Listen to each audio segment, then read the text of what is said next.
I had been counting down the days to our family dinner. Then I saw the photos. Everyone was there except me. I called my brother. He laughed. Haha, we forgot. My stomach dropped. I hung up without another word. Soon they finally understood what they'd done. I stared at my phone, the laughter in Stephen's voice still ringing in my ears. Haha, we forgot. Like it was nothing. Like I was nothing. I put my phone down, my fingers slightly trembling. The screen was still open to Facebook, where my aunt had just posted a series of family dinner photos. Bright smiles. Clinking glasses. Warm lights illuminating the familiar dining room of my parents' house. Everyone was there. My cousins. My aunts and uncles.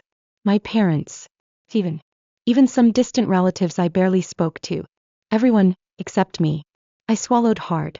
My stomach felt hollow, like I had been punched in the gut. This wasn't just some casual get-together.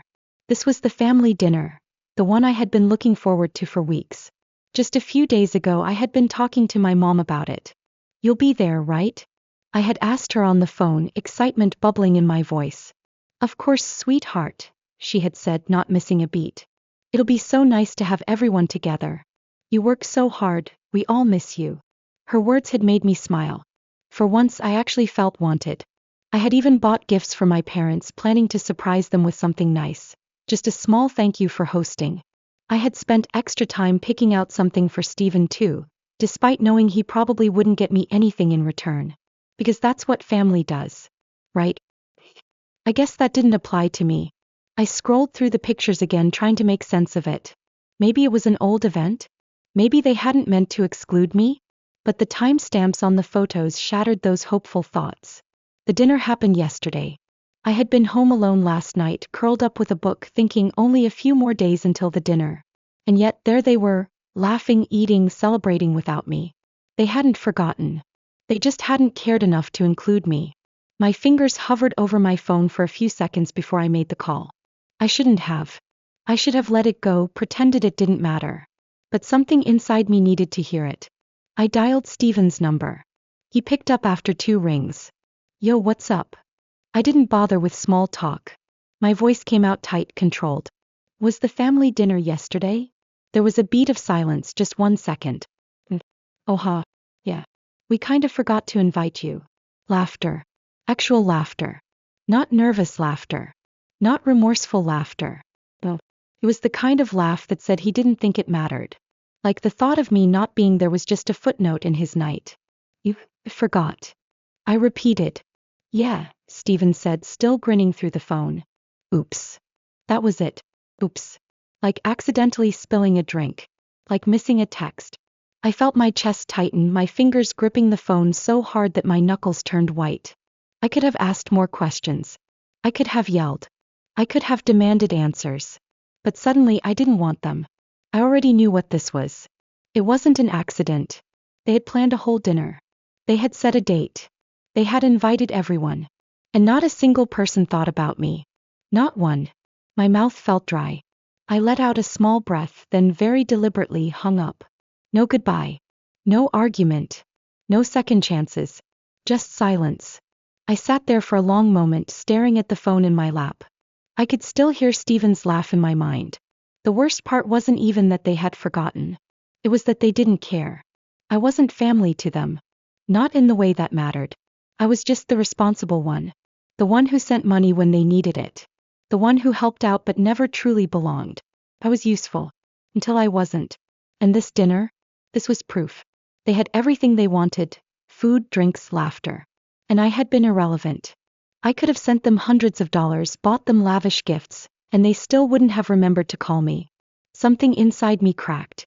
The turning point. I didn't cry. I didn't scream. Instead, I reached for my phone one last time. I looked at the photos again. The ones where they looked so happy, so full, so content. Then, without hesitating, I closed the app. I went to my banking app.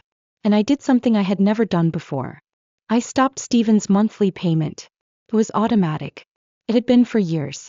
Every month I sent him a few $100s to cover his rent, his bills, whatever he needed.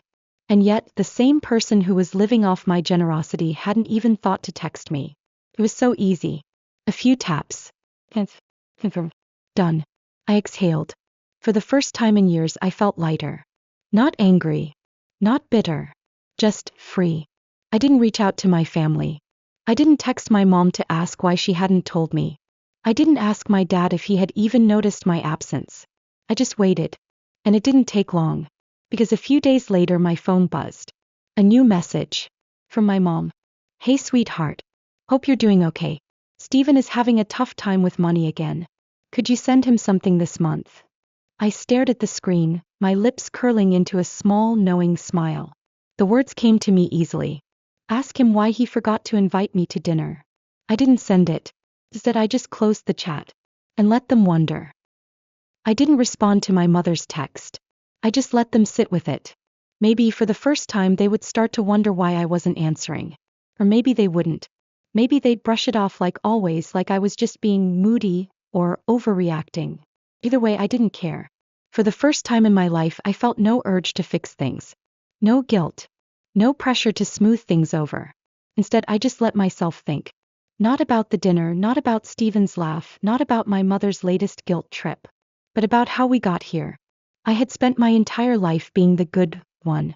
The one who followed the rules. The one who worked hard, who made smart choices. And what did I get for it? Not respect. Not even basic kindness. Just expectations. Childhood. The golden boy and the invisible girl. Growing up, my parents only had one priority, Steven. I don't mean they outright neglected me. But when you grow up in a family where one person is always the center of attention, you learn very quickly that you're just background noise. Steven was the fun one. The wild one. If he got in trouble at school, my mother would march down there and yell at the teachers, insisting that they were singling him out unfairly. If I got an A on a test, she would barely glance at it. That's nice, honey. Did you help Steven with his homework? Everything was about him. Even when he messed up, my parents bent over backwards to defend him. When he stole money from my dad's wallet as a teenager. He's just a kid, he didn't mean it. When he got caught cheating on a test. That teacher always had it out for him. When he crashed his first car. Well, it wasn't his fault, the roads were slippery. I learned early on that Steven could do no wrong. Me. I was the afterthought. By the time we were teenagers, I had a part-time job, saved my money and planned for my future. Steven. He barely worked and blew through cash like it was nothing. I remember one time, I must have been 16, I saved up for months to buy myself a used laptop. I needed it for school and I was so proud that I had paid for it myself. Then one day I came home and found Steven using it. What are you doing? I had asked, heart pounding. He had just shrugged, barely looking up. Mom said I could borrow it. Borrow it? I checked the laptop. He had downloaded games, changed my settings and even deleted some of my files. When I went to my parents, furious, they waved me off. Rachel, don't be so selfish.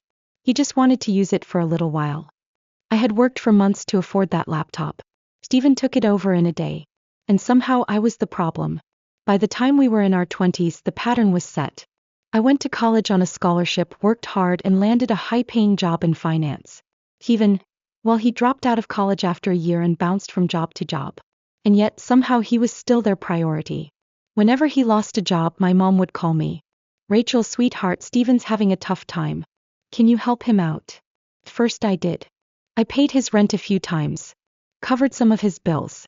It wasn't because I loved him so much.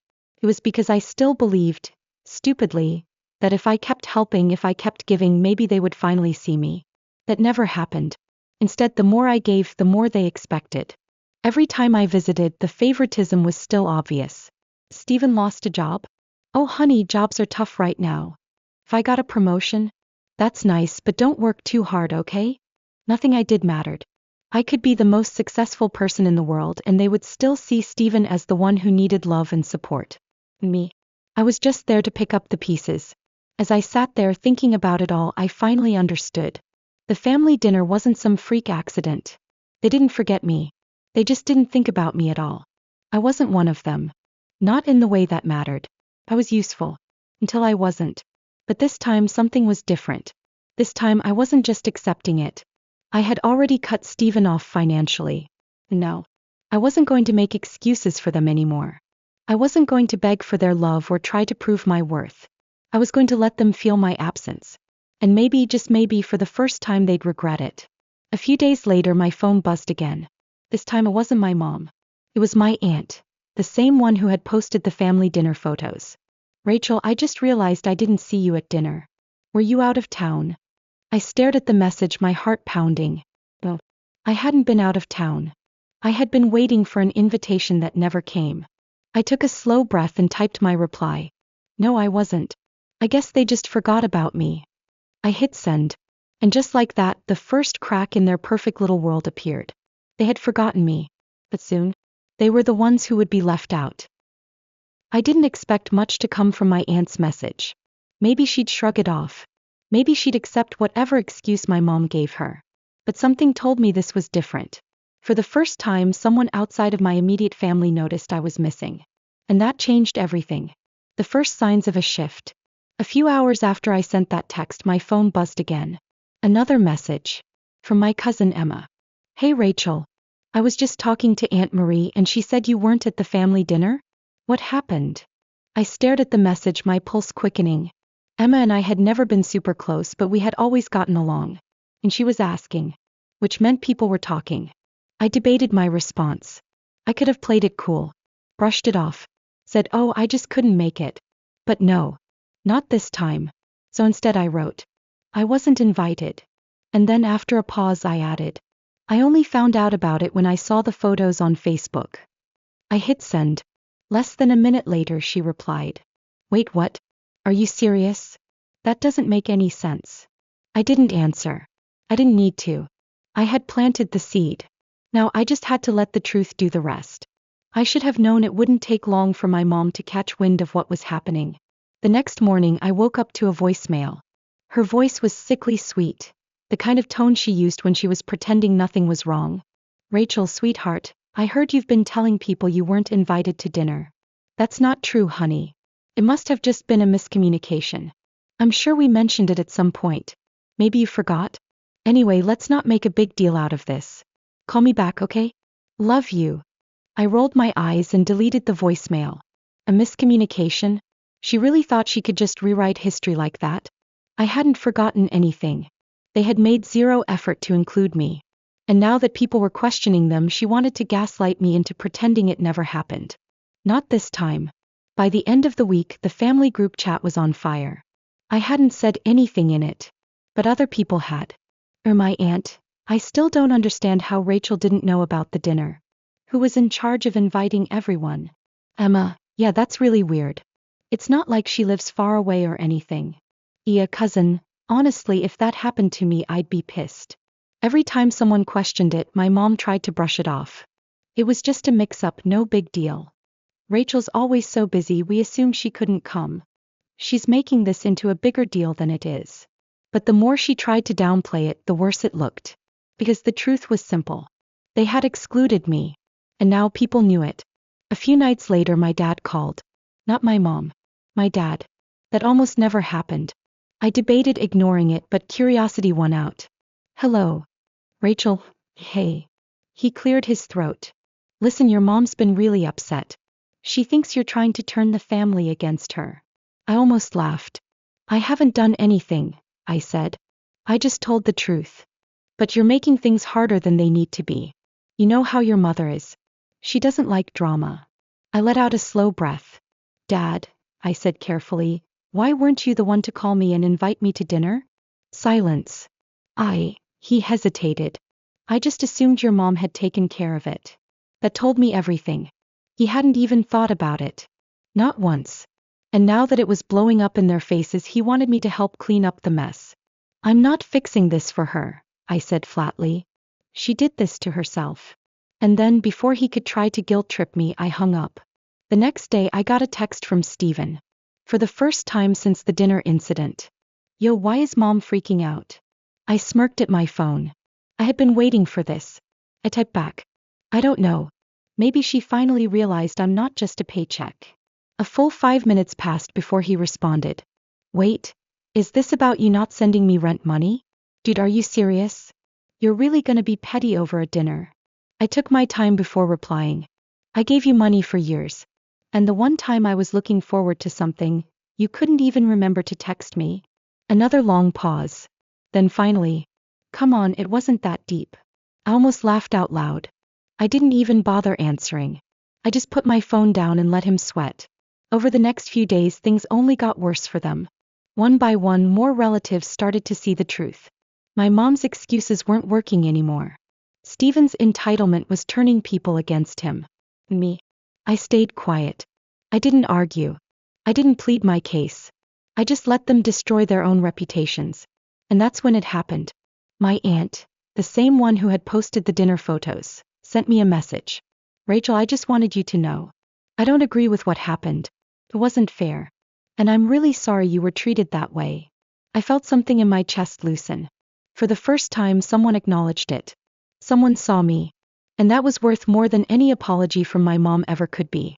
By the end of the month, everything had shifted. My mom was on the defensive, trying to convince people she hadn't done anything wrong. Stephen was struggling financially, and now no one felt bad for him. My dad stopped trying to mediate when he realized I wasn't budging. And I had finally won. Not by yelling. Not by fighting. But by doing nothing at all. For the first time in my life, I wasn't the one left out. They were. For the first time in my life, I wasn't the one begging for acceptance. I wasn't the one desperate to be included. I wasn't the one giving and giving, hoping they'd finally see my worth. No. This time they were the ones being left out. And I was just watching it happen. A week after my aunt's message, I got a call from another cousin, Daniel. We hadn't talked in a while, but there was no small talk. Rachel, what the hell happened with your parents? I played dumb. What do you mean? I mean, why weren't you at the dinner? I thought maybe you had work or something, but then Emma told me you weren't invited. I let out a slow breath, keeping my voice even. Yeah. I wasn't. That's messed up, he muttered. And now Mom's pissed because your mom is acting like you just decided not to come. She's making herself look bad. I smirked to myself. Because that was exactly the problem. My mom wasn't upset that she had hurt me. She was upset that people knew about it. But while my mom was scrambling to save face, Stephen was dealing with something far worse. His bank account was empty. For years I had been his safety net. Every time he blew his paycheck on dumb purchases, I was there. Every time he was late on rent, I was there. Every time he needed help, I was there. Not anymore. And it didn't take long for him to start panicking. A few days later, he showed up at my apartment. I hadn't seen him in person since before the family dinner incident. And I wasn't exactly thrilled to see him now. I opened the door, raising an eyebrow. What do you want? Stephen sighed dramatically, shoving his hands in his pockets. Can we talk? I folded my arms. We are talking. He shifted uncomfortably. I know you're mad about the dinner thing. Mad? I cut him off, tilting my head. I'm not mad, Stephen. I just finally see things clearly. He blinked, clearly not expecting that. Okay, well, whatever, he muttered. But, I'm in a tight spot right now. Rent's due in a few days, and I was wondering if you could help me out. I just stared at him. For a second I almost laughed. Because he really didn't get it. Let me get this straight, I said slowly. You didn't even think about me when planning the family dinner. You laughed in my face when I found out. And now you're here, asking for money? Stephen's jaw tensed. Rachel, come on. You know how things are for me. Mom and Dad don't have the money to help. You're the only one who... No. He blinked. What? No, I repeated. Figure it out yourself. His face darkened. Wow. Seriously? You're actually doing this? Doing what? I asked, tilting my head. Treating you exactly how you treated me? His mouth opened, then closed. For the first time, he looked genuinely unsure of what to say. Rachel, we're family, he tried. I smiled. Unbothered. Funny, I said. That's not what you thought when you forgot to invite me. And with that, I closed the door in his face. I knew that wouldn't be the end of it. Stephen might have been too stubborn to apologize, but my mom? She wasn't going to let her perfect family image fall apart without a fight. So of course she called. And for once I answered. Rachel, sweetheart, she started, her voice full of forced warmth. I heard Stephen stopped by. He said you weren't very nice to him. I let out a short laugh. Yeah. Well, Stephen wasn't very nice to me either. Guess we're even. Rachel, please. Don't be petty. He's struggling right now. And I'm not, I said bluntly. That's the problem, right? You don't actually care about me, you just care about what I can do for you. That's not true, she insisted. You're my daughter. I love you. Really? I asked.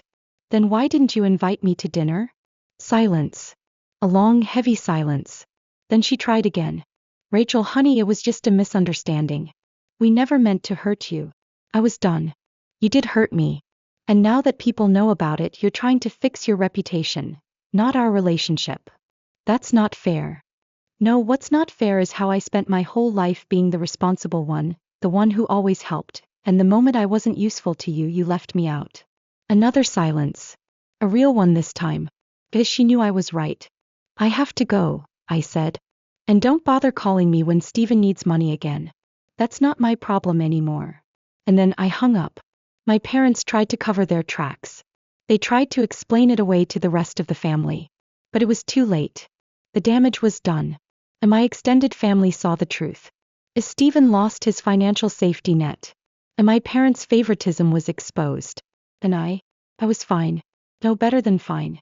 For the first time in my life, I wasn't chasing their approval. I wasn't begging for scraps of love. I wasn't waiting for an invitation that would never come. Instead, I was choosing myself. And the best part? They were the ones who had to live with the consequences. A few months later, I got another text from my aunt. We're having a little get-together next weekend. Hope you can make it. I stared at the message, my chest feeling warm. Welcomed. Who else is coming? I asked. She listed a few cousins, some aunts and uncles, but notably not my parents. Not Stephen. I smirked. They had burned their bridges. And now they were the ones being left out. I typed my response. I'll be there. For the first time, it wasn't their family dinner. It was mine.